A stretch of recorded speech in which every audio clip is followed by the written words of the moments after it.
सामान्य ऋषि नहीं है, महामुनि का आगमन हुआ है, अनायास हुआ है, अकारण हुआ है, बिना बताए आए हैं। और जब बिना बताए कोई सन्यासी, योगी, तपपूत, महापुरुष आपके जीवन में आए तो सच मानिए वो ईश्वर का दूत है, भगवान ने ही भेजा है।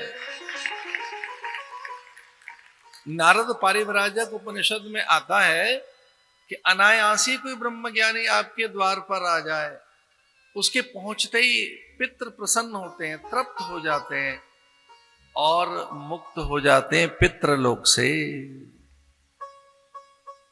नारद पारिव्राजक उपनिषद में आता है और स्कंद पुराण में आया है कि जैसे ही ब्रह्मज्ञानी आपके द्वार पर आएगा, अभी वो पहुंचा ही है, आपने पाद्य, अर्घ, आचमन, पुष्प, पूजा अथवा उनके सम्मान में और कोई विधि या उन्हें भोजन अभी दिया नहीं है, अभी आसन देकर अभी वो बैठे नहीं है, आपने आसन दिया नहीं है, इससे पूर्व में ही पितृ प्रसन्न और तृप्त होकर वो मुक्त हो जाते हैं पितृलोक से। देव हर्षित होने लगते हैं, महापातक नष्ट हो जाते हैं ब्रह्मज्ञानी के आगमन। कोई ब्रह्मनिष्ठ, कोई श्रोत्रिय सत्पुरुष आपके द्वार पर आ गया, आपके घर पगला कर गया। पगला गुजराती में कहते हैं पदरावणी को। पदरावणी माने आपके घर में फेरा पा गया। ये पंजाबी में कहते हैं फेरा पा दो जी, तुसी हमारे घर आ जाओ महाराज। ये गुजराती कहते हैं पगला कर दो, माने पग डाल दो। ये मारवाड़ी कहते हैं पदरावणी कर दो। और प्राय भारत के कोने कोने में ये जिज्ञासा प्राय देखी गई कि साधु को देखकर उसका आह्वान करते हैं, घर चलो, थोड़ा हमारे घर में भ्रमण कर दो।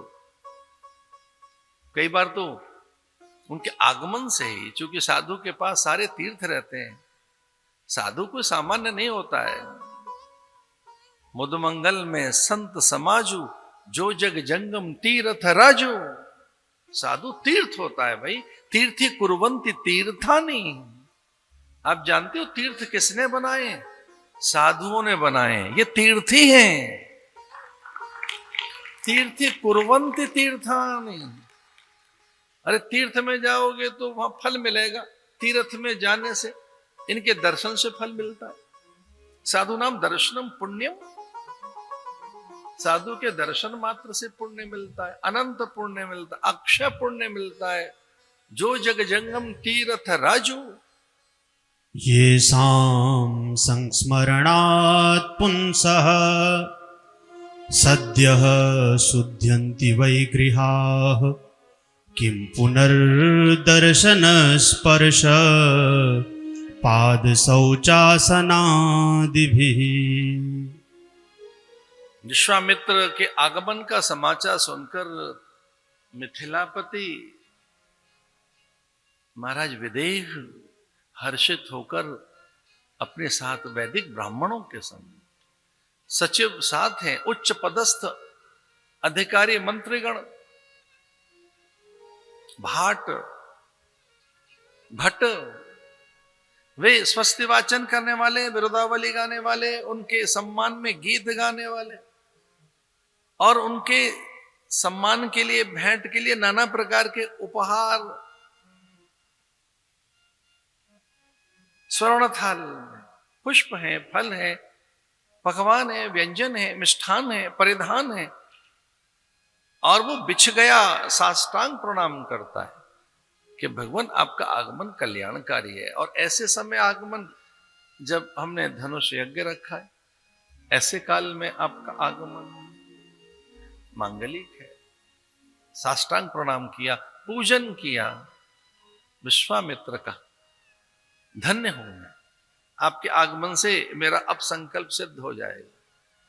आपका आगमन माने ब्रह्म का आगमन, परमात्मा का ही आगमन है। आप भगवान के संकल्प से ही यहां आए हैं, लेकिन यहां तो भगवान भी आए हैं साथ में। विश्वामित्र ही नहीं, भगवान भी तो साथ में आए हैं।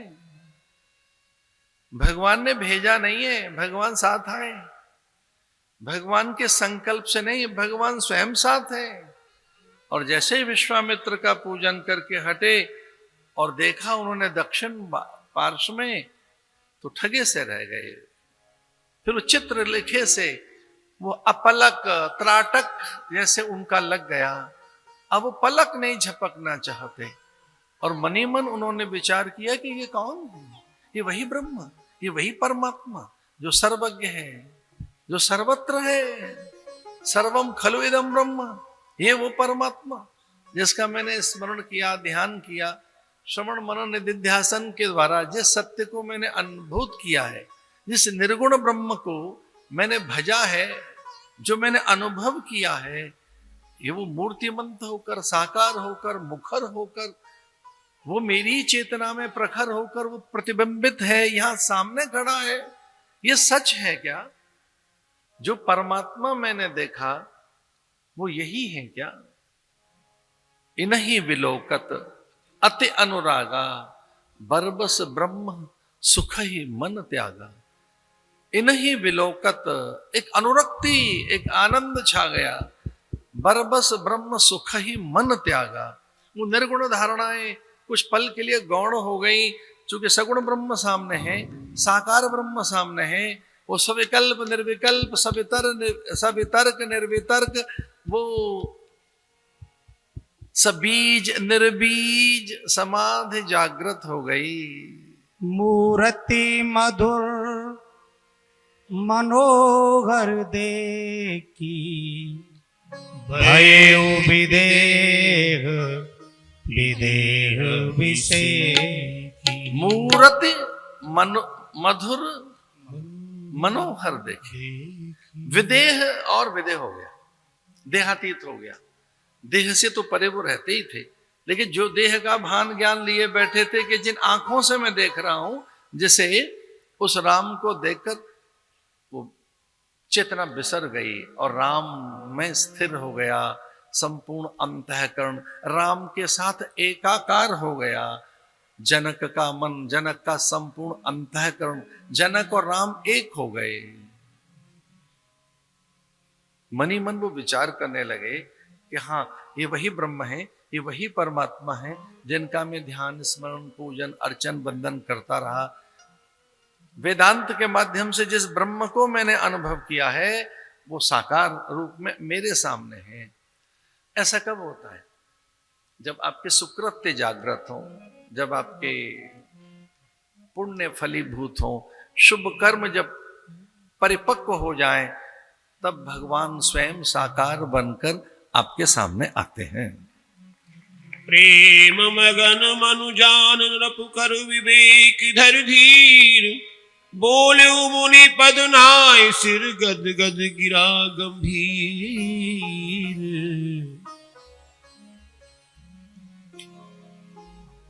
भगवान में ध्यानस्थ होकर कहने लगे जनक गुरुदेव से कि हे गुरुवर, ये कौन है? रघुकुल मणि दशरथ के जाए, रघुकुल मणि दशरथ के जाए, रघुकुल मणि दशरथ के जाए, रघुकुल मणि दशरथ के जाए। मम हिति लागन नरेश पठाए, मम हित लागन नरेश पठाए।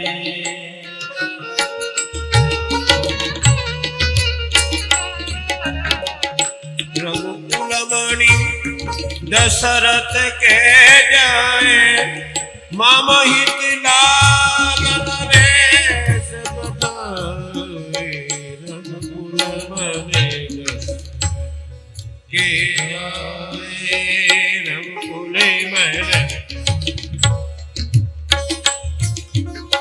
राम लखन दो बंधुवर, रूपशील बल धाम। मग राखेऊ सब साथ जग, जितेऊ असुर संग्राम। रघुकुल मणि दशरथ के जाए, मम हित लागन पठाए।